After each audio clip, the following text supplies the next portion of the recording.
دوستو آج ہم انجان لڑکی کا 11واں پارٹ سٹارٹ کر رہے ہیں۔ لڑکی جب چینج کرنے گئی اور واپس بنا چینج کیے آئی تو غفران نے پوچھا کیا ہوا، چینج نہیں کیا؟ نہیں، مجھے لگا اس کی ابھی ضرورت نہیں تھی، تم سے 70 سال بعد مل رہی ہوں۔ تم ادھر آئے کیسے؟ تمہیں بھی نکال دیا کیا جادو نگری سے؟ لڑکے نے کہا نہیں، مجھے جب بادشاہ نے تمہارے پاس بھیجا ہے یہ پتہ کروانے کے لیے کہ تم نے یہ سب کیا کیسے۔ ہماری جادوئی قوتیں انسانوں کی دنیا میں اثر نہیں کرتی۔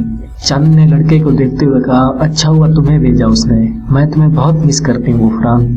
جب شاہ جنات مجھے سزا سنا رہا تھا صرف تم ہی تھے جس نے اس سے میری ضمانت لینے کی کوشش کی تھی۔ غفران نے چاندنی کی کمر کے گرد دونوں بازو پھیلا دیے، چاندنی نے بھی اس کی گردن باہوں میں لے کر گلے لگا دیا۔ غفران نے سرگوشی کرتے ہوئے کہا مگر مجھے اب شاہ جنات کو جواب دینا ہے، وہ جانتا ہے تم میری محبوبہ ہو، میں خالی ہاتھ گیا تو مجھے کڑی سزا ملے گی۔ چاندنی نے غفران کے ہونٹوں پہ انگلی پھینکتے ہوئے کہا تو تم واپس جادو نگری جانا چاہتے ہو؟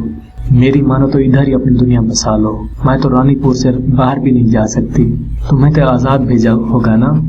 غفران نے سر نفی میں ہلاتے ہوئے کہا میں یہاں بوڑھا ہو جاؤں گا اور انسانوں کی طرح بہت جلد مر جاؤں گا۔ چاندنی گول گھوم کر اپنا سراپا دکھا کر بولی میں کہاں سے بوڑھی لگ رہی ہوں؟ غفران نے دوبارہ پوچھا تم نے یہ کیا کیسے؟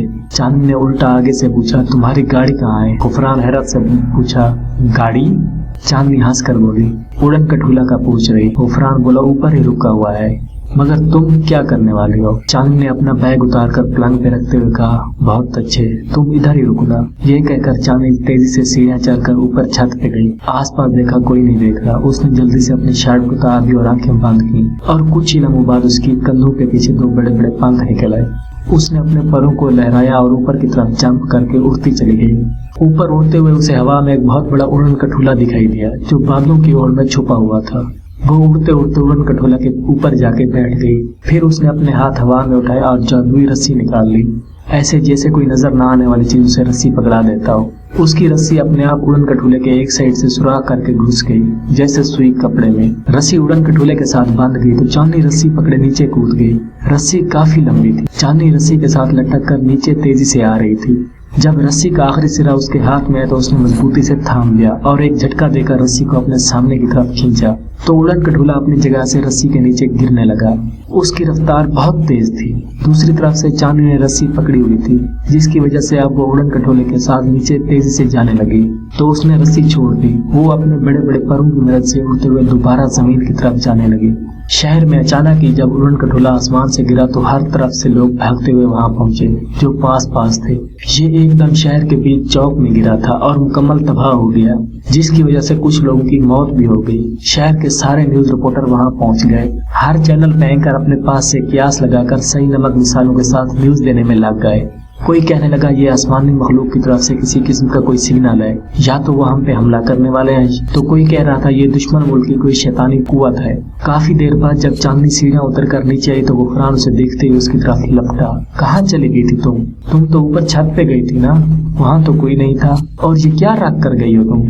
وہ بیگ کی طرف اشارہ کر کے بولا میں تو ڈر گیا تھا، اس پہ تمہارا منہ پڑا تھا، اس پہ خون بھی لگا ہوا ہے، بالکل اصلی ہے یہ۔ چاندنی نے غفران سے کہا مبارک ہو، اب تم میرے ساتھ ہی رہ رہے ہو، تمہارے اڑن کٹھولے کو اڑن چھو کر کے آ رہی ہوں۔ غفران نے یہ سنا تو بولا تم پاگل ہو گئی ہو کیا؟ اب شاہ جنات اپنے جنوں کو ادھر بھیج کر ہمیں اٹھوا لے گا یا مروا دے گا؟ چاندنی بے فکری سے بولی وہ ایسا نہیں کرے گا، اگر کچھ ہوا تو میں دیکھ لوں گی۔ غفران بے بسی سے بولا میرا کیا ہوگا، میری کوئی جادوئی طاقت کا زمین پہ اثر نہیں۔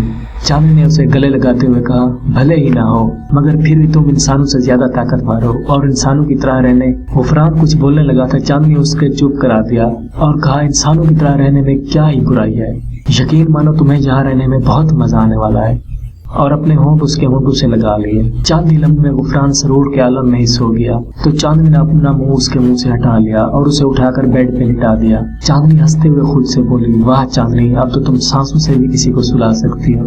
غفران کی طرف دیکھ کر من ہی من میں بولی تمہیں یہاں نہیں آنا چاہیے تھا، اتنی آسانی سے سب ختم نہیں ہونے دوں گی، چاہے کچھ بھی کرنا پڑے اس کے لیے۔ اس نے جہاں بیگ رکھا تھا ادھر ہی پڑا تھا، اسے اٹھایا اور دوسرے روم میں چلی گئی۔ اس روم میں بھی الٹ پلٹ پڑی تھی، ہر چیز جیسے کسی نے تلاشی لی۔ وہاں ایک الماری کو کھولا اور الماری کے اندر داخل ہوئی۔ الماری کے اندر کپڑے لٹک رہے تھے،